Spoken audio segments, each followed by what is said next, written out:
instead of just a slideshow. So the first one, which I mentioned that Corey and I found, was the comparison or competition one. And I've written, which basically comes up with a result is it's sort of I can't just be who I am. I can't do that thing. It can result in a lot of different things, but in these, just to keep it simple, I came up with some. What ends up happening is you clamp yourself down. You don't just trust what shows up as you. Corey has often talked about, Corey, do you want to hop on just for a second and unmute yourself and tell me about the situation at your job where you're doing great and then this family walks in? Are you there? Yes. Can you hear me? Yeah, let me just stop the share here so that we can. Oh my God, the comparison thing is so huge with me. Like, I'll see a family that is happy and talking together. And even though my family and I have plenty of that, I still look at them and think, okay, I'm not good enough. I'm not this, I'm not that. And there's a lot of people that come in, and I work at a grocery store right now, part-time. Haven't worked in 20 years, so I had to ease myself in. Plus, they have really good insurance. Been a homeschool mom. You definitely have worked. A homeschool mom with her husband working at home too, and Sorry, definitely has needed these groups. But yeah, yes, it's just, and getting out in the world has been so good for me. But at the same time, it's in my face. Like, oh my God, there's all these people doing it right, and I'm doing it wrong. Which, I just, my son's girlfriend broke down and cried to me last night, because we went out to dinner, and then she just said, I wish my family was more like yours, that you're so close and you have so much fun. And I'm like, okay, wow, other people see me differently and see us differently, my family. Your self-critical voice it rages sometimes, and the comparison so it was so helpful to you to go, okay, you're having an amazing day. The people at your job are giving you all kinds of accolades. And here this family walks in, kids similar age as yours. And you're like, I'm such a loser. I'm the world's worst person. I'm a horrible mom. I'm not doing it right. Just all that is like, oh my goodness. But the fact that she knows, comparison thought, wait a minute. No, I don't have to believe all of that, and has the tools to start questioning the thoughts. And in fact, everybody out there is probably jealous of her family and comparing themselves to them. When you see their Facebook pictures with the Halloween costumes, and she's got three, teenage boys, and just like the girl who is on the inside with you is saying that. So, and yet still your mind tells not enough.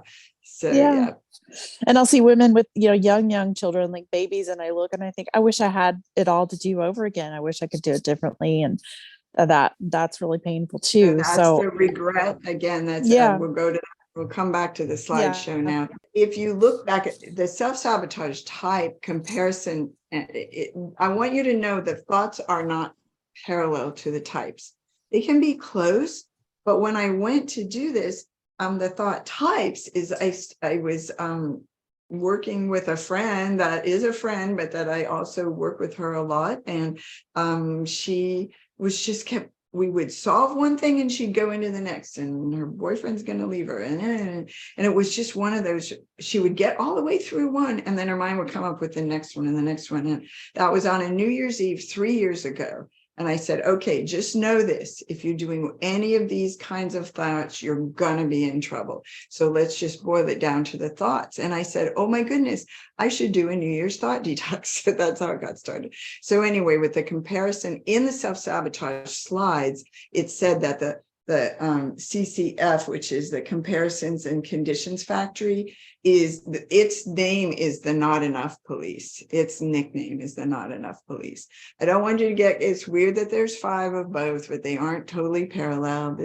But again, this is like a mirror. We're using these little stick figures. It's about, you're fine. And then you start looking like, what others get, what others have, what others look like, and it creates a perception of scarcity, lack, or insufficiency. That's, again, the Not Enough Police is definitely, that one is very aligned with this with the self-sabotage type. So in this one, you're in others or God's business.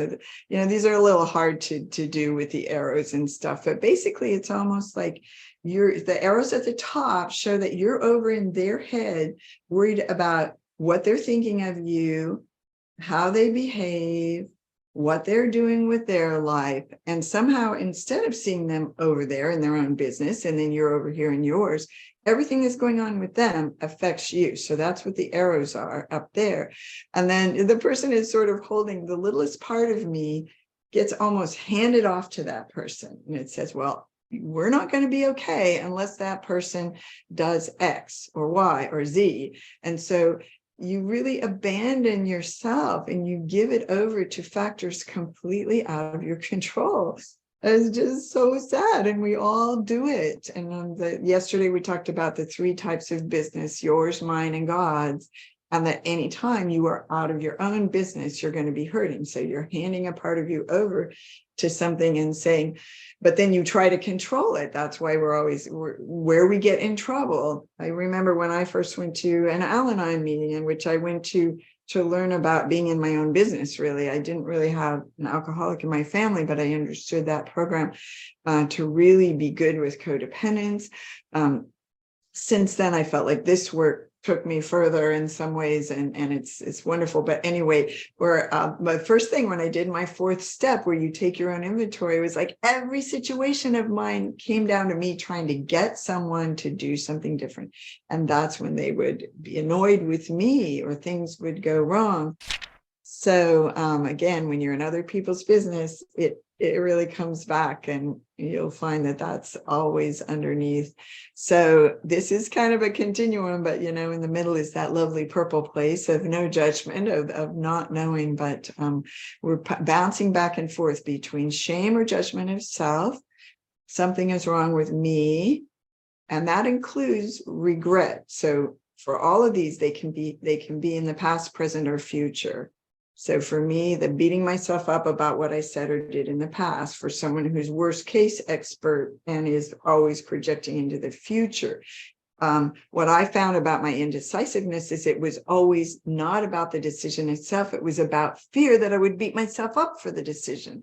So again, that all fear is in the future, and we'll talk, time is one of these, but so there's both sides. Something is wrong with me. It's almost like you're turning back on yourself. So the outside world, whatever happens, somebody's upset or annoyed, things don't go the way you planned, you always find a way to turn it back on yourself. And this one is always pointing out to others. And guess what? I write a lot about this. Everybody has both. So you may be a blamer on the surface, terrorized by your judgments. I have someone in my own family who hates how judgmental he is. He knows it separates him from others, that he can't stop it. He's not in this room, but anyway. And but then, he's the most critical of himself. So if you're a judger of others and that's what shows up on top, just trust that you have both sides. Vice versa. If you're beating yourself up, you're probably resentful and wanting others to be different and take care of you. So you're going to have both. So, and there's a judgment of like the mind says this is bad. That's one of the things is our minds don't know anything. They don't know what's a bad or a good outcome. You all know, you didn't get that good parking space and then you ran into somebody that you haven't seen in years. You don't know what's a bad or a good outcome or where it's leading or what's being accomplished. So that's part of that one. Again, is that's part of the made up mind. The mind judges, this is bad. I'm bad. That was wrong. My parents should have. It's just a statement of fact. And yet your mind doesn't really know.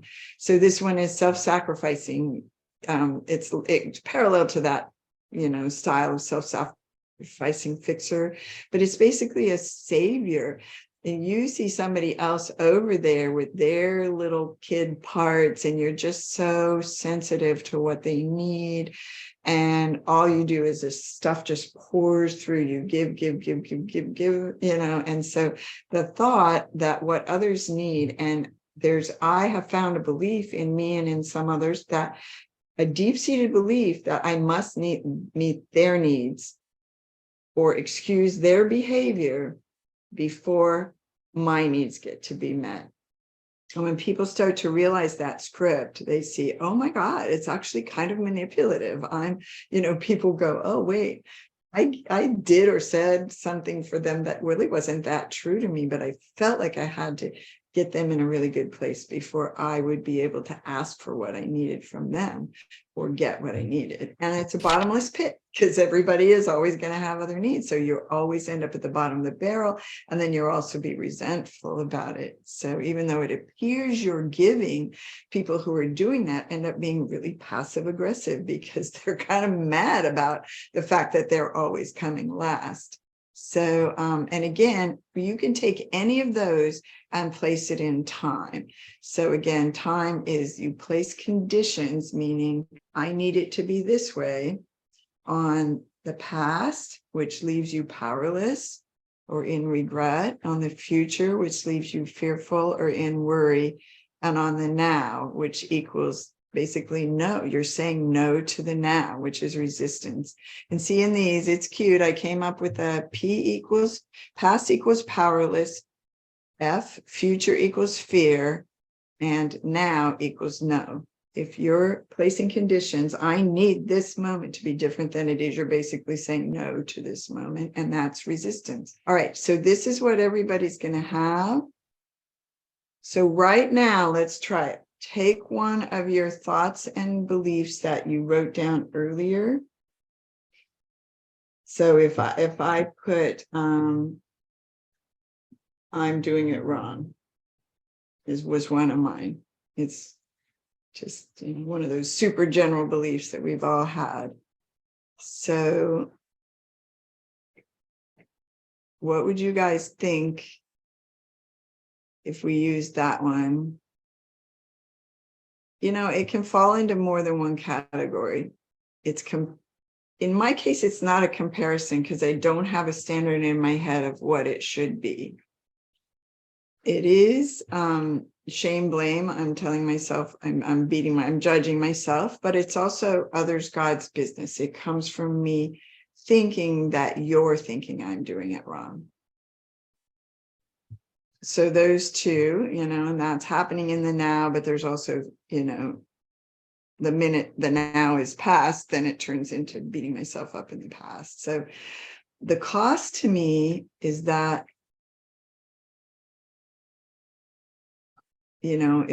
so think about this. If you think someone isn't liking what you're doing, suddenly they're almost the enemy. They're your critic. So notice how you might separate from others when you're over there in your business and their reaction. You're dependent on their reaction in order for you to feel good. And the reason I know this is a playful thing, by the way. There's no right or wrong answers. It's not like, okay, these are the only types that are out there. It's just a way to get reflecting on it. And what we find is I do retreats. I've done 17 retreats at our beautiful 2-acre waterfront, 2 houses. A lot of people have come back to multiple retreats, 5, 10, 8, whatever. When you go home, usually the other people react differently to you, even though you didn't tell them what you worked on. It's because when you react differently, you become more self-contained than those reactions that are coming from them based on you handing your stuff over to them or needing them to be a certain way in order for you to be okay. And they pick up on that. And you start to see them clearly over there as they are without entangling your well-being into what they're doing. And you get totally different responses. I mean, so many marriages have cleared up here just by working one side of the street and the person starting to be able to help themselves. And I'm not asking you to just stop these thoughts. There are different things we're going to learn how to help yourself with them. We don't want to steamroll over them. We don't want to affirm over them. We don't want to just say, stop doing that. Stop judging. Just be more positive. Why do you don't add more self-criticism onto it is what I'm saying.